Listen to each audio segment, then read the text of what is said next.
Chat Show. Today we're going to be talking about wines that go with fish.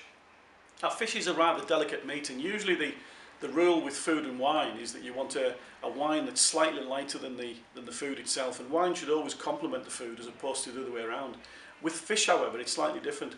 Because of its lightness and its texture, you want something with a little bit of body in it, but not too overpowering. And for those, the best grapes really are Chardonnay and Viognier, and I'm going to talk you through some of them. My personal favourite today, Chablis. Now, Chablis, I've never tasted a bad one. There are various styles. You can get Petit Chablis, Chablis, Grand Cru Chablis, Premier Cru. Now, Petit Chablis, just a quick word on that one. Petit Chablis is not, it's not a cheap version of Chablis. It's simply a region of Chablis to the south end. Chablis itself, the basic grape, is Chardonnay, and the style is very, very crisp, very, very acidic, and very, very dry.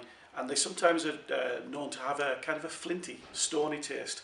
That stony taste is absolutely perfect if you try and imagine it with a light fish. It just gives it that little bit of backbone, that little bit of body. Gorgeous. Another one is actually Chardonnay again, but it's unoaked style. Now, these are popular in the New World. Unoaked Chardonnays are actually really, really incredibly fruity. And you get all sorts of flavours on these, from lemon, lime, sometimes a little bit of tropical fruit, but not too overpowering. But they're just absolutely stunning, especially if you've got a little bit of sauce with the fish. And again, something tomato based, which a lot of people go for. You need a wine with a little bit of ripe fruit, a little bit of bite to just cut through the tomato flavours. Third one, perhaps a little bit of a spanner in the works, but again, one of my personal favourites. It's a style of wine that's very, very unpopular these days. And the grape originates from the southern Rhone, and it's actually called Viognier. And this one is Australian, the white Viognier. And apart from being fantastically presented, this grape is really like Chardonnay on steroids. It's fantastic. It's got this lovely oily texture, a little bit more body than Chardonnay itself, but it retains the same sort of fruit.